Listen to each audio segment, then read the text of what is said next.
আগেও বলছি, এখনই বলছি, আমাদের বিদ্যুতে ঘাটতি নাই। আমি আমার তারকা চিহ্নিত প্রশ্ন উত্থাপন করছি। 88/4 বিদ্যুৎ জ্বালানি খনন সম্পদ মন্ত্রী মহোদয় অনুগ্রহ করে বলিবেন কি, বর্তমান তীব্র দাবদাহের কারণে দেশ জুড়িয়া বিদ্যুতের চরম ঘাটতি ও লোডশেডিং দেখা দিয়েছে, তাহা মোকাবেলা করার জরুরি পরিকল্পনা কি? ইহা সত্য কিনা যে নোয়াপাড়া শিল্প অঞ্চল, খুলনা বিভাগের গুরুত্বপূর্ণ বাণিজ্যিক এলাকাগুলোতে ঘন ঘন লোডশেডিংয়ের কারণে কলকারখানার উৎপাদন মারাত্মকভাবে ব্যাহত হইতেছে এবং চলতি শেষ মৌসুমে কৃষকের চরম সংকট পড়িয়াছে? প্রশ্নের উত্তর যদি সত্য হয়ে থাকে, তবে শিল্প কৃষিখাত রক্ষায় দ্রুত সময়ে বিদ্যুৎ উৎপাদন বৃদ্ধি, জ্বালানি গ্যাস কয়লার সরবরাহ নিশ্চিতকরণ এবং লোডশেডিংয়ের সুষম বন্টন নিশ্চিত করতে সরকার আপৎকালীন কি জরুরি পদক্ষেপ গ্রহণ করিয়াছে? মাননীয় স্পিকার, আপনাকে ধন্যবাদ। মাননীয় মন্ত্রী জনাব হাসান মাহমুদ। মাননীয় স্পিকার, চলমান গ্রীষ্মের মৌসুমে তাপমাত্রা অত্যাধিক বৃদ্ধির ফলে বিদ্যুৎ চাহিদার উল্লেখযোগ্য হারে বৃদ্ধি পেলেও সরকার পূর্ব পরিকল্পনা অনুসারে চাহিদা মোকাবেলার প্রয়োজনীয় ব্যবস্থা গ্রহণ করেছে। 2026 সালের পরিপ্রেক্ষিতে বিদ্যুতের চাহিদার বিপরীতে উৎপাদন পরিকল্পনা করা হয়েছে। সেই অনুযায়ী প্রয়োজনীয় জ্বালানি গ্যাস তরল জ্বালানি ব্যবহার করা হয়েছে। সর্বদা নিশ্চিত করার লক্ষ্যে সমন্বিত কার্যক্রম পরিচালনা করা হচ্ছে।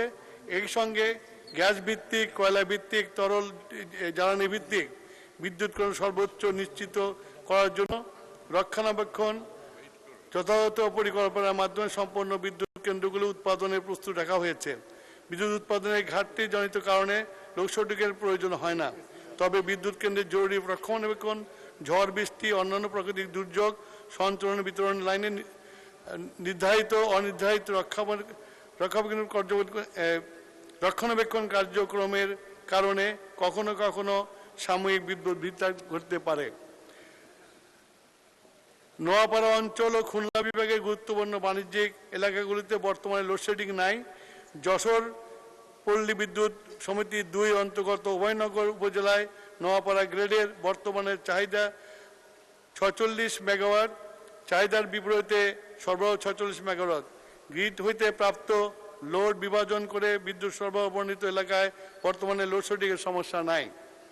চলতি সেচ মৌসুমে অর্থাৎ ডিসেম্বর-মে মাস পর্যন্ত নোয়াপাড়া উপজেলার চাহিদা অনুযায়ী বিদ্যুৎ সরবরাহ করা সম্ভব হয়েছে। তবে মৌসুমি ঝড় বৃষ্টির কিছু কিছু এলাকায় মাঝে মাঝে বিদ্যুৎ বিভ্রাটের সমস্যা দেখা যায়। সে আবহাওয়া পরিস্থিতি স্বাভাবিক হওয়ার পর দ্রুততম সময়ের মধ্যে সমস্যার নিরসনপূর্বক বিদ্যুৎ সরবরাহ সচল করা হয়। মাননীয় স্পিকার, ধন্যবাদ। মাননীয় সদস্য জনাব গোলাম রসুল একটি প্রশ্ন করতে পারেন। মাননীয় স্পিকার, আপনাকে ধন্যবাদ।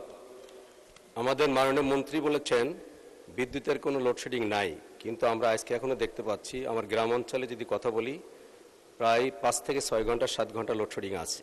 এবং নোয়াপাড়া, আমি জানি না, নোয়াপাড়া শিল্প অঞ্চল আপনারা জানেন বাংলাদেশের একটি গুরুত্বপূর্ণ অঞ্চল, যেখানে অনেক শিল্প কারখানা ইতিমধ্যেই বন্ধ হয়ে গেছে। প্রায় 7টি বড় বড় শিল্প কারখানা ছিল, দুর্নীতির কারণে বিগত ফ্যাসিস্ট সরকারের সময় বন্ধ হয়েছিল।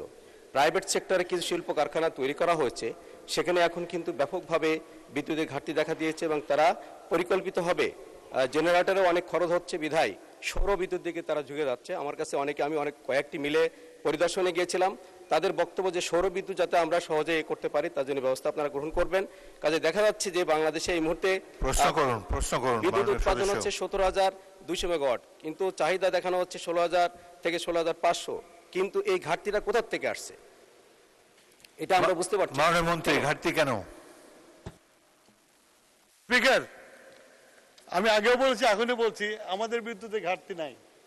যে লোডশেডিং এর ডেফিনিশনটা একটু পরিবর্তন করতে হবে। লোডশেডিং সেটাই যেটা আমার বিদ্যুতের সরবরাহ না থাকলে লোডশেডিং হয়, আর যেটা ঝড় বৃষ্টি প্রাকৃতিক কারণে গাছ পড়ে দিয়ে যদি তার ছিঁড়ে যায় সেটা লোডশেডিং না।